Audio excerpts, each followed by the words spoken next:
Tron. I'm not talking about the new movie. I'm not even talking about Legacy. I am talking about the 1982 Tron. That movie, to me as a child, because I was a child back then in 1982, it was the culmination of everything that I loved, which is bright lights and video games. Because pretty much that's all I had on my mind as a kid. All right, so I also liked Kiss and I liked all the face paint and the makeup and everything else like that, even though I didn't really understand what I was saying when I repeated the lyrics to Christine 16 or Shock Me. However, I digress. Tron, the video game, when that was released in the arcades, first of all, I think the first video game I ever saw really and played was Pac-Man. I had to stand up on a milk crate in order to do that. And then I remember Space Invaders, I remember Scramble, Frogger, and of course all the games that were in between there. But those are the ones that really stood out to me as a kid, and I was still a child, like I said. But when Tron came out and the whole concept of it being about a guy who got pulled into a video game because that's how it sold it was absolutely incredible. Then they released the arcade game. And when I saw that, I was like, what is this? And I don't think people understand that that video game revolutionized everything. And it's not because it's a complex game. It is the experience of playing it. It is the way that it was illuminated. It was backlit. It had a 3D background. It had a unique joystick style where it had a rotary dial to your left instead of to your right, I believe, if I remember correctly. I'm not even looking at pictures. I'm going purely from memory. And the joystick controller is actually a clone of what they use for another video game called Satan's Hollow. But that's besides the point. I'm pretty sure they use the same programming too, because some of the sound effects are identical, but I digress. Getting back to Tron, just the blue illumination, and it was shaped uniquely. It was very different. You can identify it in any arcade because that was the one that was illuminated. And we will get into the arcade discussion too, how I think they need to come back, especially going into 2026 with all this antisocial crap happening. But I digress. So the video game Tron, unbelievable.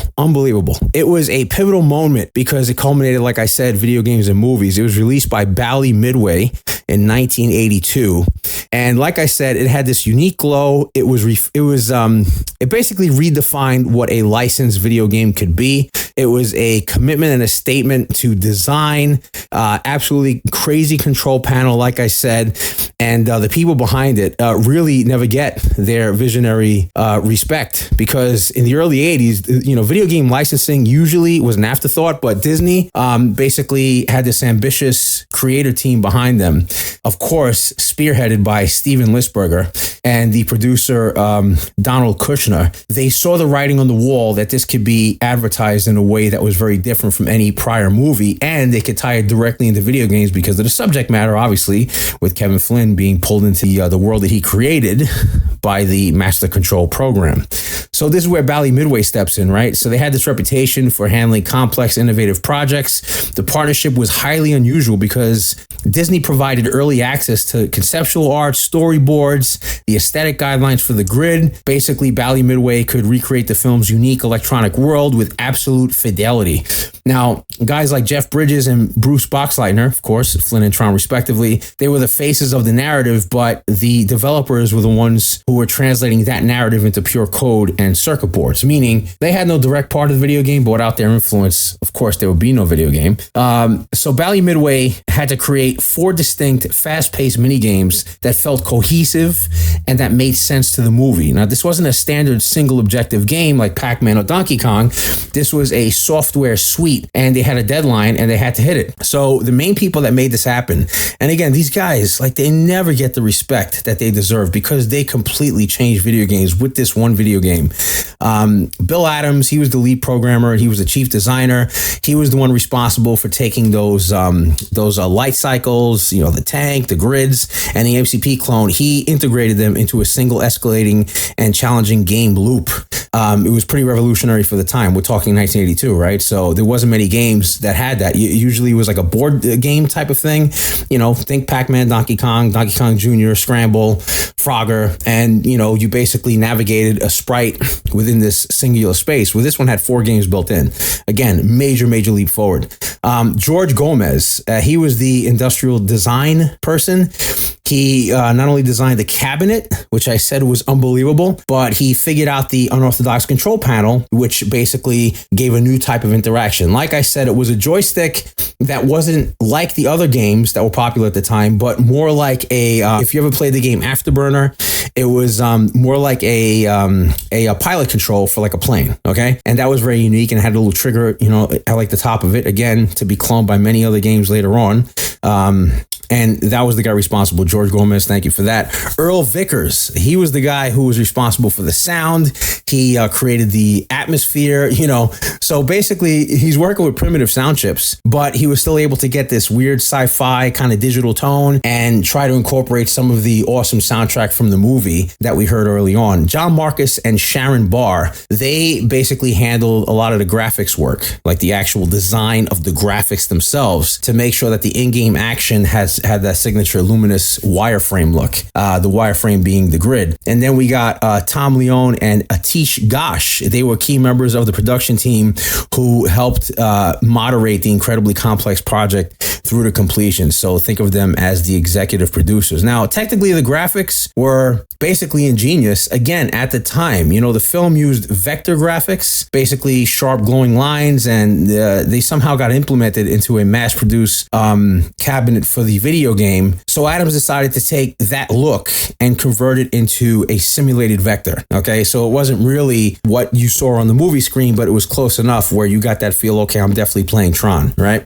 And so the result was these brightly colored, high contrast, glowing pseudo 3D aesthetics that looked very, very close to the source material, being the movie. And it just pulled you into the game, kind of like Flynn got pulled in by the MCP, which I guess was the goal there. And, the visual immersion was absolutely unbelievable. Now, we have to talk about the cabinet, okay, because it was an engineering genius move. I mean, it wasn't just a classic box shape.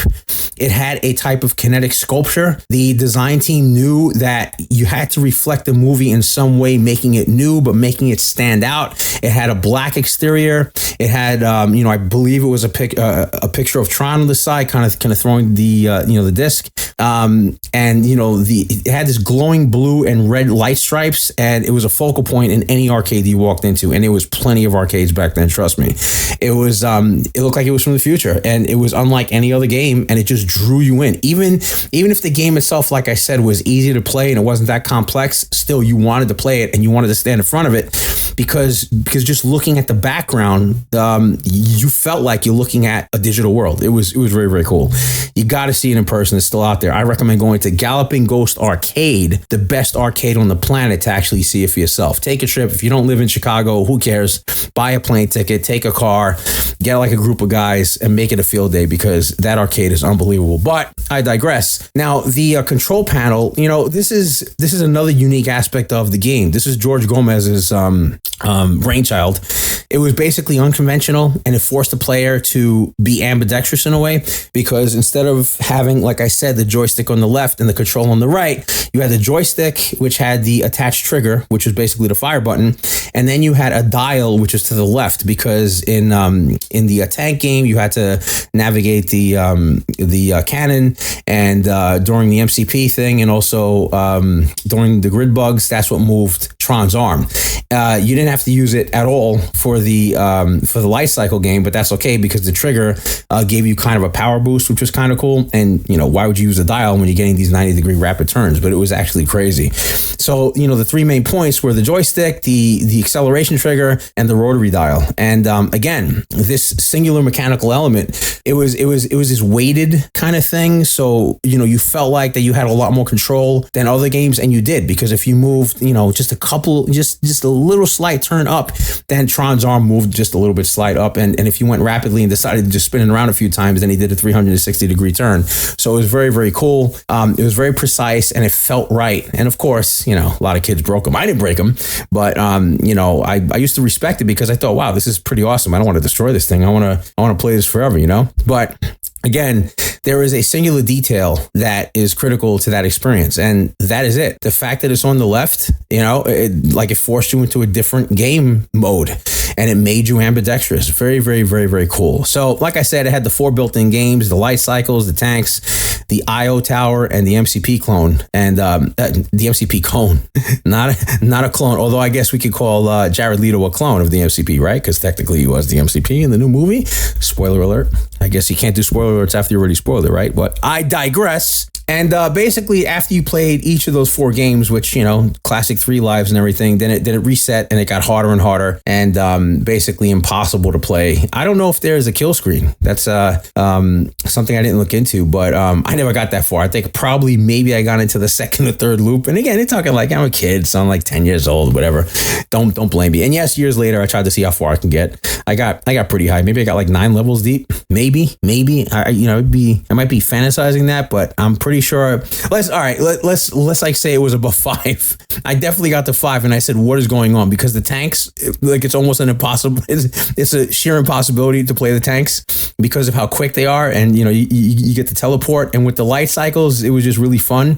But the MCP clone, it's like it starts off and moves a little bit. It's like doop doop doop. And by the way, I keep calling it clone, so apologies. The MCP clone, it goes from that kind of steady pulse to doop doop doop doop doop, and basically you're all the way at the top. And but another thing that really stood out to me, and this is something that's lacking in today's even home systems, the fidelity of the bass. The bass was very, very distinct. That seemed to be the foundation of all really good video game experiences, with this very, very deep bass. And Tron basically persuaded, or I guess influenced, a lot of the video games that followed to adapt this bass, and then we lost it again, and then it kind of returned with a game like Killer Instinct, which deliberately lowered the volume, and then it blasted it whenever you got the that killer combo. It would actually scream it louder than what the volume actually is. I'm going way into the future, but that's how foundational to video games and the arcade that Tron was. I'm talking about the first Tron movie. What's crazy is that they did make a second game, Discs of Tron. I wasn't really into it that much because it didn't look like the movie to me. It didn't feel like the movie. It felt like some alternate weird universe. And interestingly enough, also Tron Legacy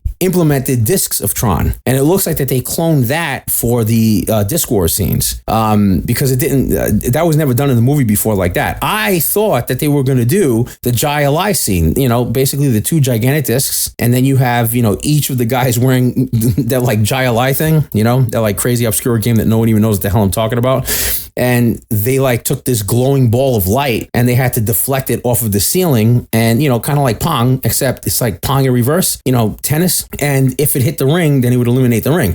I never understood why they didn't make that into a video game, like even to this day. And yeah, they did the Recognize the Game, which was basically Flint's creation, Space Paranoids, and they definitely refined the light cycles. But I never understood why that game was never made, because that would have been one that I would have played. But look, the 1982 Tron arcade machine, you got to experience it in person. Like I said, it's still out there. Galloping Ghosts Arcade. Go there to play it because you will find the authentic one. And let me tell you something, Doc Mac knows how to take care of his stuff, so it will be fully functional. If it's not, well, play Discs of Tron or Dragon's Lair, my other favorite. But it was a future statement, that video game. It was unbelievable. And it was the foundation of future interactive entertainment because it felt great. It merged the visionary film property with the technical brilliance of game design. And it was housed in a physically distinctive cabinet featuring a control scheme that was different. It was the culmination of the impetus of figures like Steven Lisberger with the engineering skill of the Bally Midway team. And Adams and Gomez, hats off to you and the rest of you guys. It's an irreplaceable artifact from the golden age of the arcade. And if you ever find one glowing in the corner of your room, you owe it to yourself to step up and enter the grid.